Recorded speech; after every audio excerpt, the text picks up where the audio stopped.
ان کو کیسے اجازت دی جا سکتی ہے کہ وہ ہمارے قومی احساسوں کو بیچیں؟ یہ قوم جو ہے کبھی بھی ان کے اوپر بھروسہ نہیں کرے گی اپنے قومی احساسوں کے حوالے سے۔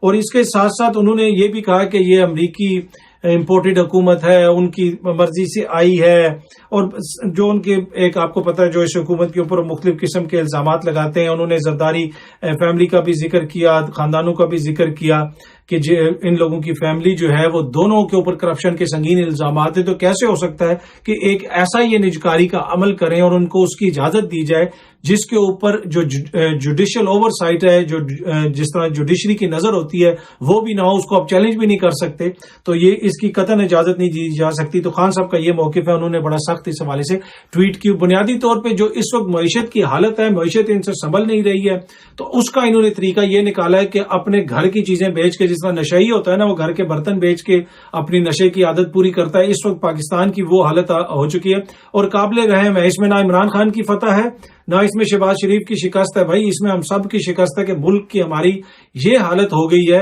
کہ ہم اپنے ادارے غیر ملکیوں کو بیچیں گے اور اس سے ہمارا ملک چلے گا، اور اس کے ساتھ ساتھ ہم یہ بھی کہیں گے کہ ہمارے ملک کا آئین اور قانون بھی جو ہے اس کے اوپر، اس سودے کے اوپر، اس کانٹریکٹ کے اوپر اس کا اطلاق نہیں ہوگا۔ تو اس سے آپ اندازہ لگا سکتے ہیں کہ کہاں پہنچا دیا گیا ہے ہمارے ملک کی معیشت کو۔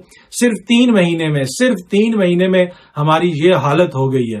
تو اینی وے باقی یہ ہے کہ قوم نے کل جو پرفارمنس دیکھی لاہور کے اندر، وہ مجھے تو پرفارمنس بڑی پسند آئی۔ وہ جو وہاں پہ ایک آرٹسٹ تھے انہوں نے پرفارم کیا، اس حوالے سے بہت ساری ویڈیوز وائرل ہوئی ہیں، تو مجھے تو وہ مائیکل جیکسن ثانی لگے۔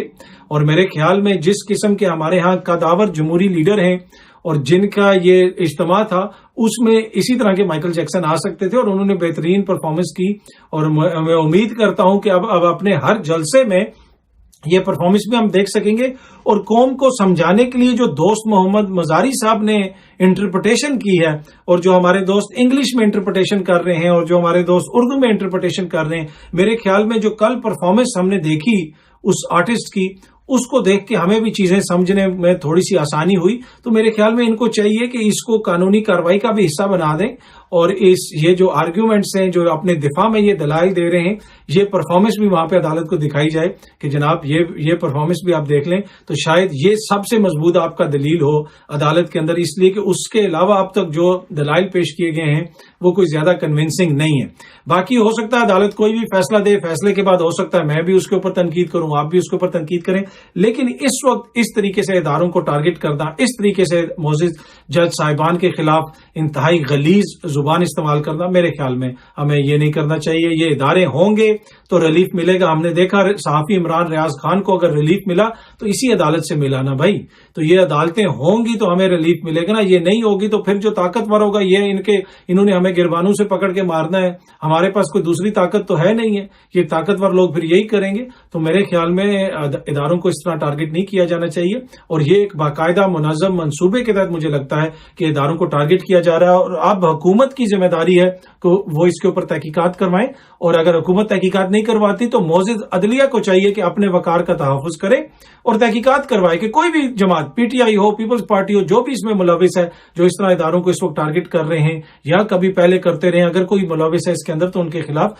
قانون اور آئین کے مطابق کارروائی ہو۔ امید ہے کہ یہ ویڈیو آپ کو پسند آئی ہوگی، بہت جلدی آپ سے دوبارہ ملاقات ہوگی۔ بہت بہت شکریہ، تھینک یو۔